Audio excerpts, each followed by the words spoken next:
lovely, beautiful face. I'm so happy to see you too. And by the way, we actually did a film together that I didn't even mention in your incredible body of work. I was thinking about White Men Can't Jump this morning, and we'll get to that in a second because there's something pertinent that's happening in the world that applies.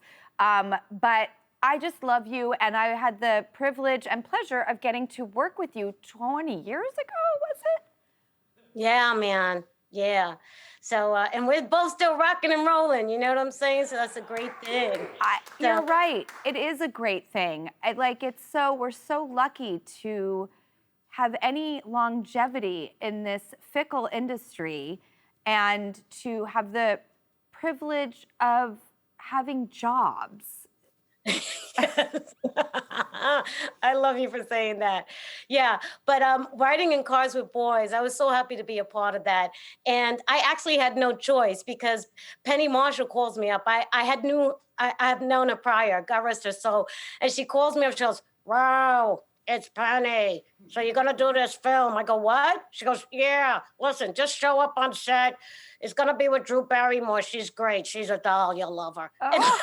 That's how I came to be in your movie. Oh my gosh, first of all, I'm shocked that Penny even said I was a doll because, you know, Penny is like a real taskmaster, but Penny is someone who, yes, God rest her soul, is someone who made one of the greatest marks, you know, in our world with her comedy and talent, filmmaking, and we have the heated seat together. And I was so scared because I was in my early 20s and I was trying to play like in my mid 30s and I didn't think I could pull it off. And I was so nervous in this scene with you. Here, actually take a look. Why are you starting this? $100,000. What? Ray, did I ever ask you for a dime of child support? Get out.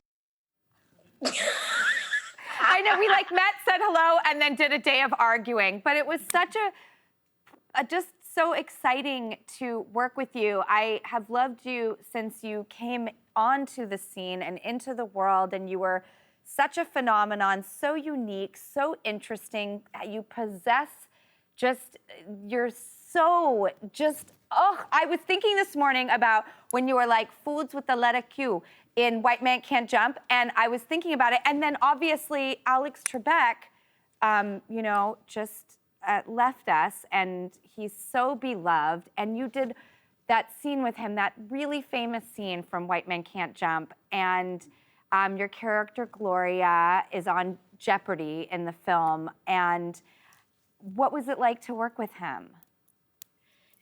It was an honor, and I was beyond thrilled. I'm a nerd and a geek, and I love game shows, and I always watched Jeopardy and then Wheel of Fortune with my aunt. And I couldn't believe I was going to be in a scene with this man, and we had no pre-rehearsal with Alex. So when we went to shoot, he walks out on the stage, and we were on the actual Jeopardy stage, and my heart just went up in my throat. And if you see in the scene, my shoulders are like this because I was so nervous, and I knew my lines, but my speech impediment came out. And instead of, saying the word correctly, I said Mount Suvius. And I paused, and I'm thinking to myself, holy crap, I just messed up. And he goes, "That's not correct, but we will check with the judges." The judges say, okay. And I was like, oh my gosh. And that was all ad-lib on Alex's part. He was so smooth and everything. And when the director, Ron Shelton, yelled cut, we all was like, yeah, that was awesome. And I said, well, can I do it again? So the mistake's not in there. And the director goes, oh no, that's in there. Yeah. That's gonna be movie history. And I went over to Alec afterwards and I said, sir, it's such an honor to meet you. My aunt and I watch you every single night. And I just love you. And can I give you a hug? And he said, I was gonna ask you the same, but I am a gentleman. And I didn't want to be rude. And I went, oh my God. And I just hugged him. And I remember smearing all my makeup on his clothes and I felt so bad. And, but he was just wonderful. And not just a national treasure, a worldwide treasure, and a great loss, but what he's given us, we will always have. So that's a wonderful thing. You're absolutely right. What a beautiful thing to have a summation of this man who has been in our homes making us think and exercising our minds and being competitive with one another and ourselves. I mean, he has been a conductor of our lives for decades. What a perfect thing to say about him. Now, switching gears, your new show, The Flight Attendant, I feel like I need to take Xanax when I watch it because I'm so anxious and so excited. And it is a show that's just keeping you on your toes and pulsed, and all the decisions she's making is driving me crazy, and it's so good. And it's all the rage, and this is the biggest show right now that everybody is water cooler talking about, and you are so amazing in it, and I am loving it, and I'm tearing my hair out, and yet I'm like more like a rat on a feeder. Is this a great experience? Are you having a good time with this show? Are you surprised by the phenomenon response? It was a great experience. I had a ball on the show. I'm not surprised by the response because just even, when they offered me the role, oh my God, Drew, can you believe I turned down the role? When they first offered it to me. Yes, because I'm scared to fly and I hate flying. I hate the whole thing. I hate the whole thing, right? And I was so stupid.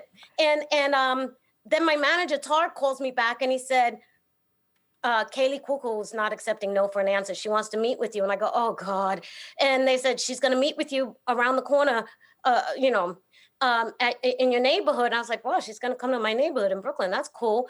We met and she goes, why don't you want to do this role? And I said, well, I don't like to fly. And she goes, you do know it's called The Flight Attendant and we will be flying. I said, I know, but what can I do? And we both started cracking up and we were high-fiving. It was supposed to be a 10, 15-minute coffee chat. It turned in over an hour.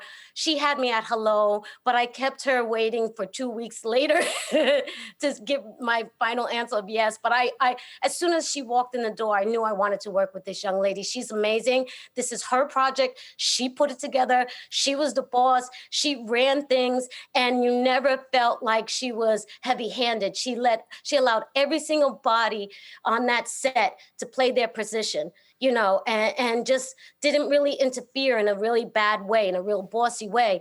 And so I'm really happy for her. I'm happy for this project, but I'm really happy for her because it's tough in this business, especially for women. And she just did it. And I'm really happy. And the entire cast is fabulous. We had so much fun. It's disgusting. And I'm just so happy and relieved that everybody loves it as much as we do. Well, it is very powerful. She is extraordinary. And I'm dying to talk to her about it. Like, if I ever can. I'm so happy to have gotten to speak to you and see you again after all of these years. I think the world of you. I am rooting you on. I'm so happy for the success of this show. The Flight Attendant is streaming now on HBO Max with new episodes every Thursday. It's a nail biter. Oh my gosh, Rosie Perez, you are the coolest. Thank you so much for coming. We'll be right back. So you are gorgeous. Love you so much.